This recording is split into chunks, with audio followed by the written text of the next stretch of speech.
السلام علیکم معزز ناظرین، جب ہم دنیا کی تاریخ پر نظر ڈالیں تو معلوم ہوتا ہے کہ مختلف خطوں پر حکمرانی کرنے والوں میں چند ایسے بھی تھے جن کو اقتدار و اختیار کے نشے نے ایسا مدہوش کیا کہ وہ ظالم و جابر بن گئے۔ یہ وہ لوگ تھے جو اپنے ذاتی مفادات کے اسیر تھے۔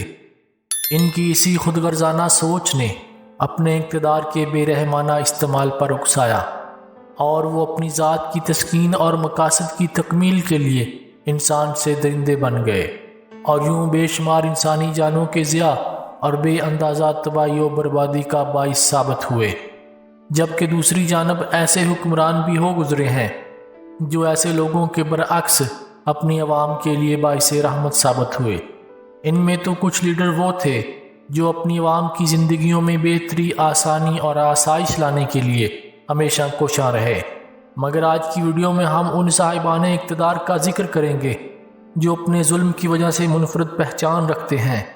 وہ ظالم و جابر صاحب اقتدار جو بربریت میں ہر حد سے گزر گئے، ظلم اور سفاکی میں شہرت پانے والے ان حکمرانوں کا ذکر کریں گے جن کے حالات زندگی اور واقعات سن کر یقیناً آپ کے رونگٹے کھڑے ہو جائیں گے۔ Number 1، Vladimir pillar. Vladimir pillar نام شاید آپ کے لیے اجنبی ہو، مگر اس شخص کا ایک اور بھی نام ہے جو زبان عزت عام ہے اور یقیناً آپ نے بھی سن رکھا ہوگا۔ وہ نام ہے ڈریکولا۔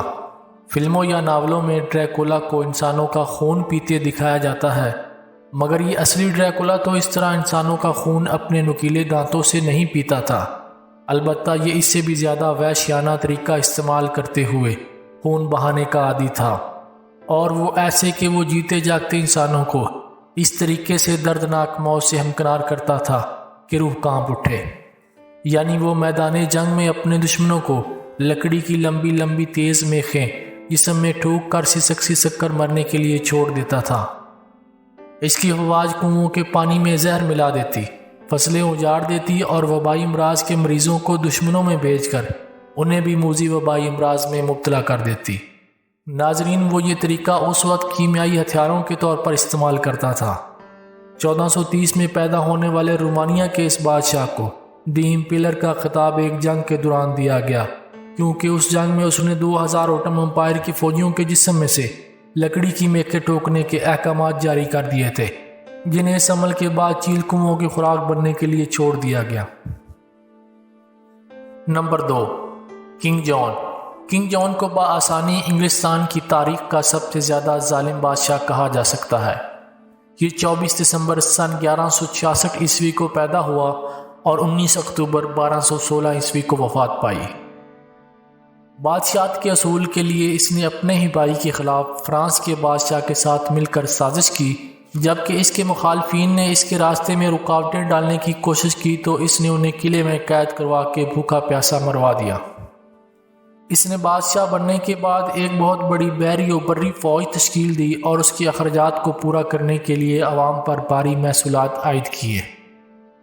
معززین کی جائیدادیں ضبط کر لیں اور امراء کو قید میں ڈال دیا، اور ان پر تشدد کے ذریعے ان کی دولت ہتھیا لی۔ بالآخر سن 1216 میں وہ پیچس کے مرض میں مبتلا ہو کے دنیا سے گزر گیا۔ Number 3، Herod the great. ناظرین، یہ وہی ہیرڈ ہے جس کا ذکر انجیل مقدس میں بھی موجود ہے، جس کی وجہ شہرت اپنی جان بچانے کے لیے نوزائیدہ لڑکوں کو قتل کروانے اور جناب عیسیٰ علیہ السلام کو شہید کروانے کی کوشش کرنے کے حوالے سے ہے۔ سن 73 قبل مسیح میں فلسطین میں پیدا ہونے والا ہیرڈ ایک ظالم اور سفاک ترین حکمران تھا۔ اس کے مظالم کے بے شمار واقعات ہیں۔ اس ظالم شخص نے اپنے 3 بیٹوں اور اپنی 10 بیویوں سمیت سب سے زیادہ پسندیدہ بیوی کو بھی قتل کر دیا تھا، اور اسی پر بس نہیں، اس نے اپنے دور کے پرہوتے اعلیٰ کو بھی پانی میں ڈبو کر مار ڈالا۔ اس کے علاوہ وہ اپنی ساس اور اپنے خاندان کے قتل میں بھی ملوث مانا جاتا ہے۔ نمبر 4، نیرو۔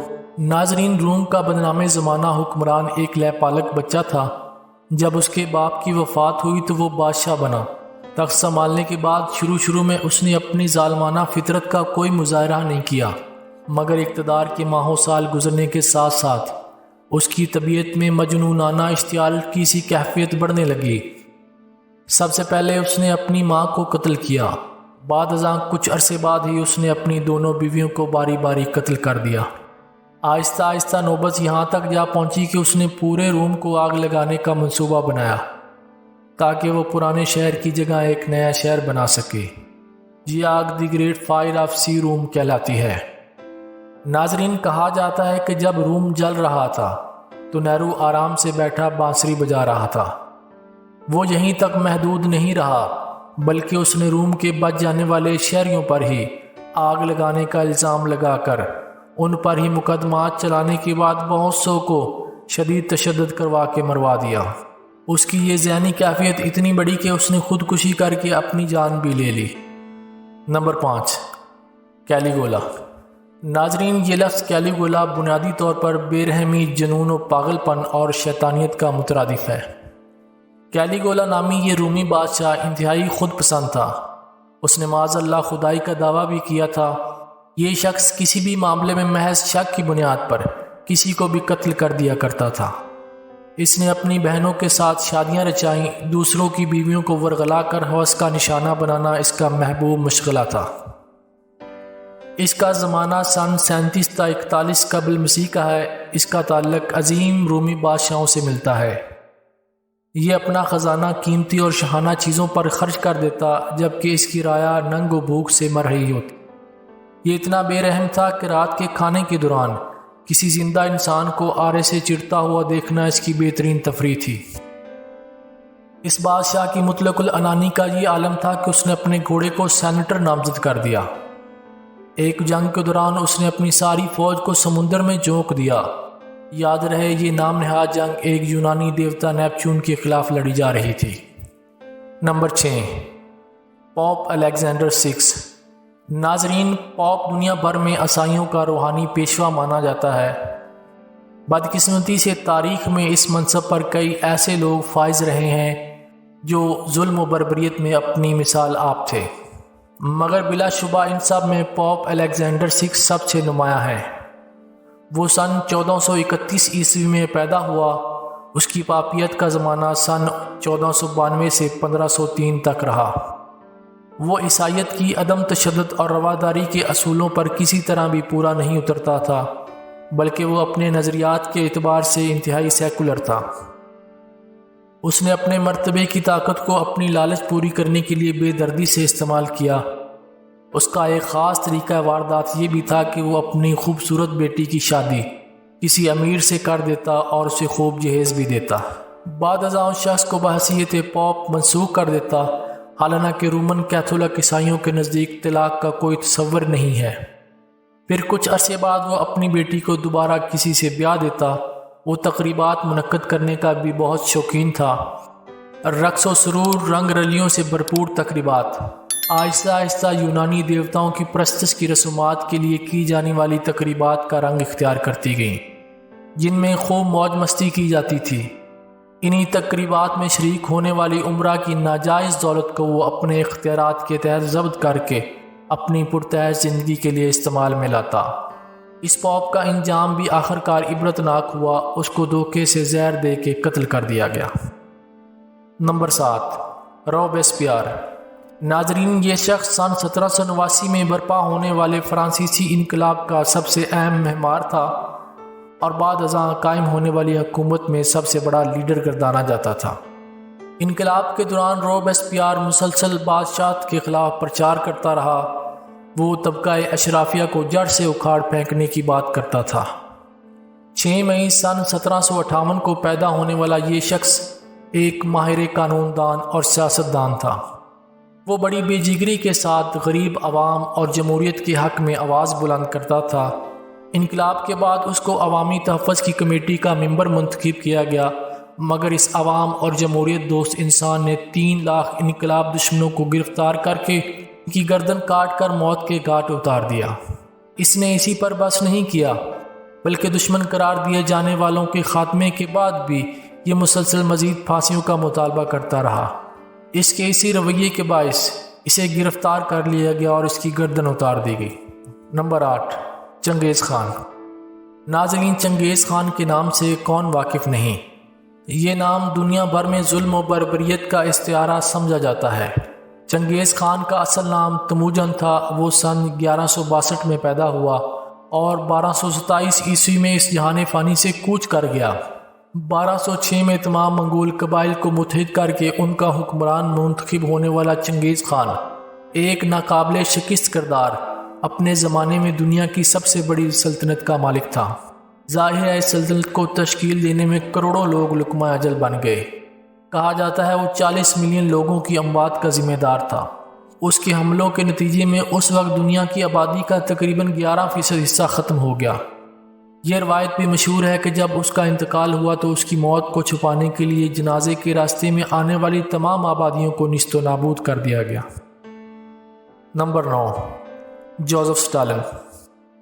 ناظرین، جوزف اسٹالن سوویت یونین کا انقلابی سیاستدان تھا۔ اس کا تعلق جارجیا سے تھا۔ وہ سن 1920 کے وسط سے لے کے سن 1953 میں اپنی موت تک سوویت یونین کا حکمران رہا۔ کمیونسٹ نظریے کو ماننے والے حکمران کے طور پر اس نے اپنی حکومت کے دوران ملک کے بڑے رقبے کو اپنے قبضے میں لے لیا۔ لاکھوں کسانوں نے اپنی زمین کو حکومت کو دینے سے انکار کیا تو اسی وجہ سے انہیں اپنی جانوں سے ہاتھ دھونے پڑے۔ اس تمام عرصے میں اسی کشمکش کے باعث رود کات کا شکار ہو گیا، جس کے نتیجے میں کئی لاکھ لوگ موت کی وادیوں میں اتر گئے۔ اپنے مطلق العنان دور حکومت میں اسٹالن نے اپنی خفیہ پولیس کو بے انتہا اختیارات دیتے ہوئے ایک وسیع ادارے میں تبدیل کر دیا۔ وہ شہریوں کی حوصلہ افزائی کرتا تھا کہ وہ ایک دوسرے کی جاسوسی کریں اور حکومت کو رپورٹ کریں۔ ان جاسوسی اطلاعات کی وجہ سے بھی لاکھوں لوگوں کو یا تو کیمپوں میں بھیج دیا گیا یا پھر قتل کر دیا گیا، کیونکہ ان کی وفاداریاں مشکوک قرار پائی تھیں۔ اندازہ ہے کہ اسٹالن کے ظالمانہ اور آمرانہ دور حکومت میں تقریباً 20 ملین لوگ مارے گئے۔ Number 10، Adolf Hitler. ناظرین، ہٹلر کا نام تو یقیناً سب نے سن رکھا ہے۔ 20 اپریل سن 1879 کو پیدا ہونے والے جرمنی کے اس حکمران نے 30 اپریل سن 1945 کو جنگ عظیم دوم کے خاتمے کے وقت خودکشی کر لی تھی۔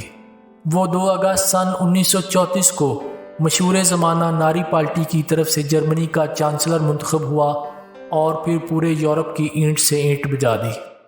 ہٹلر کو انسانی تاریخ کا ایک بدترین تخریبی ذہن کا مالک اور برائی کا محور حکمران تصور کیا جاتا ہے۔